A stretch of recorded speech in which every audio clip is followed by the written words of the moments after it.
pijat berkah sehat tunanetra terapi totok punggung 089783609115. Sesungguhnya kehidupan dunia ini adalah negeri ujian dan medan cobaan. Tidak ada seorang hamba pun dalam kehidupan ini kecuali pasti diuji, kemudian segala urusannya akan dikembalikan dan dipulangkan kepada Allah Jalla wa'ala, agar dia memberi balasan kepada orang-orang yang berbuat jahat sesuai dengan apa yang telah mereka kerjakan dan memberi balasan kepada orang-orang yang berbuat baik dengan pahala yang lebih baik, surga. QS An-Najm 31. Allah Tabaraka wa Ta'ala berfirman, yang artinya, setiap yang bernyawa akan merasakan kematian, dan kami akan menguji kalian dengan keburukan dan kebaikan sebagai cobaan, dan hanya kepada kami kalian akan dikembalikan. QS Al-Anbiya 35.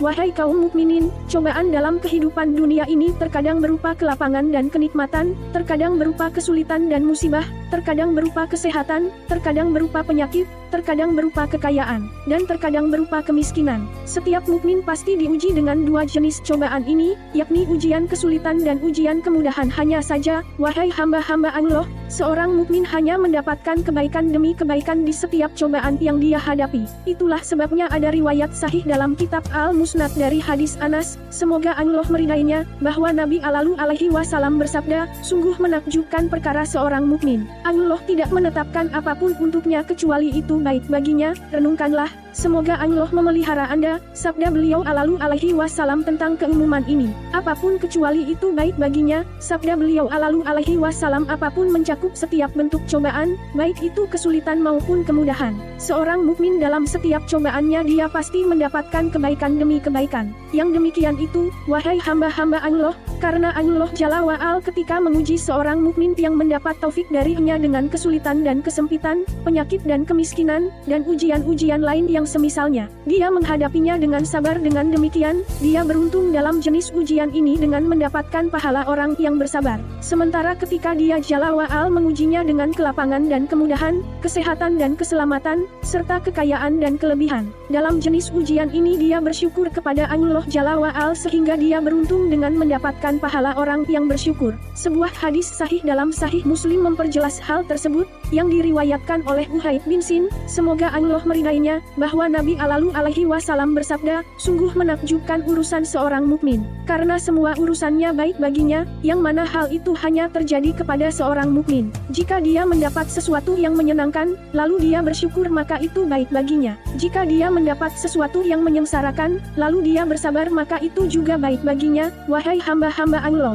di saat sulit dia beruntung karena memperoleh pahala orang yang bersabar, dan di saat lapang dan senang dia juga beruntung karena memperoleh pahala orang yang bersyukur. Jadi, dalam semua cobaan dia terus berporos pada kesabaran dan rasa syukur, yang mana di 4 tempat dalam Al-Quran yang mulia Allah Subhanahu wa Ta'ala telah berfirman, yang artinya, sesungguhnya dalam hal tersebut ada ayat, tanda, bagi setiap orang yang banyak sabar dan syukur. Allah Jalla wa'ala menyebut dua sifat agung ini, yaitu sifat sabar saat diuji dengan kesengsaraan dan syukur saat diuji dengan kenikmatan. Wahai kaum mukminin, seorang hamba Allah yang beriman seyogianya mengetahui bahwa kelapangan yang Allah karuniakan atas sebagian orang dalam urusan harta, kesehatan, perdagangan, keturunan, atau berbagai jenis nikmat lainnya, bukanlah bukti dan kepastian bahwa Allah meridai dan memuliakannya. Demikian juga, wahai hamba-hamba Allah, kesempitan dan kesulitan yang dia timpakan kepada seseorang dalam hal keuangan, kesehatan, dan lain sebagainya tidak menjadi bukti bahwa Allah menghinakannya dan tidak meridainya.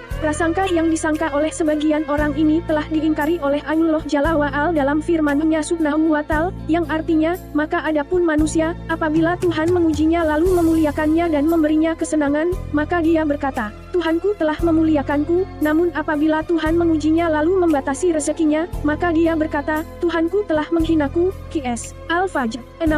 Allah Subhanahu wa Ta'ala membantah prasangka tersebut dengan firman-Nya, yang artinya, sekali-kali tidak. QS Al-Fajr 17. Maksudnya, perkaranya tidak seperti yang mereka sangka dan masalahnya tidak seperti yang mereka duga. Jadi, siapapun yang Allah lapangkan baginya urusan keuangan, kesehatan, keturunan, dan lain sebagainya, ini bukanlah bukti bahwa Allah meridainya dan memuliakannya. Demikian juga siapapun yang Allah berikan kesempitan, itu bukanlah bukti bahwa Allah Jalla wa'ala menghinakannya. Justru kedua-duanya sedang diuji, yang ini diuji oleh Allah Subhanahu wa Ta'ala dengan harta, kesehatan, kesejahteraan, dan berbagai macam kebaikan, sedangkan yang itu diuji oleh Allah Subhanahu wa Ta'ala dengan kemiskinan, penyakit, atau kesulitan yang lain. Itulah sebabnya para ulama berselisih pendapat tentang siapa di antara dua orang tersebut yang lebih baik di sisi Allah Jalla wa'ala, apakah orang kaya yang bersyukur ataukah orang miskin yang bersabar. Yang tepat dalam hal ini adalah bahwa yang lebih baik dari keduanya adalah yang paling bertakwa kepada Allah Jalla wa'ala. Namun ketika ketakwaan mereka sama, maka pahala mereka juga sama. Hal itu karena orang pertama diuji oleh Allah Subhanahu wa Ta'ala dengan kekayaan lalu bersyukur, dan orang yang kedua diuji oleh Allah Subhanahu wa Ta'ala dengan kemiskinan lalu bersabar.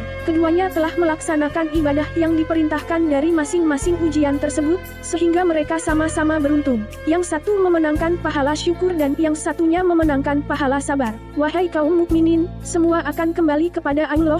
Maka dari itu Allah Subhanahu wa Ta'ala menutup ayat tersebut dengan berfirman, yang artinya, dan hanya kepada kami kalian akan dikembalikan. QS Al-Anbiya 35. Artinya, bahwa kalian diuji dalam kehidupan ini kemudian kalian akan kembali kepada Allah Subhanahu wa Ta'ala untuk mengganjar orang baik dengan kebaikannya dan menghukum orang buruk dengan keburukannya. Maka dari itu, marilah kita bertakwa kepada Allah Jalla wa'ala dan melawan hawa nafsu kita dalam kehidupan ini agar kita menjadi orang yang beruntung dalam semua ujian dan cobaan, baik cobaan berupa kenikmatan maupun kesulitan. Ya Allah, wahai sesembahan kami, pemilik kami, Tuhan kami, dan pencipta kami, jadikan kami orang yang jika diberi bersyukur dan jika diuji bersabar dengan karunia, kedermawanan, dan kemurahan-Mu. Aku cukupkan perkataanku ini dan aku meminta ampun kepada Allah untukku, kalian, dan seluruh kaum muslimin dari setiap dosa. Mintalah ampun kepadanya karena sesungguhnya Dia Maha Pengampun lagi Maha Penyayang.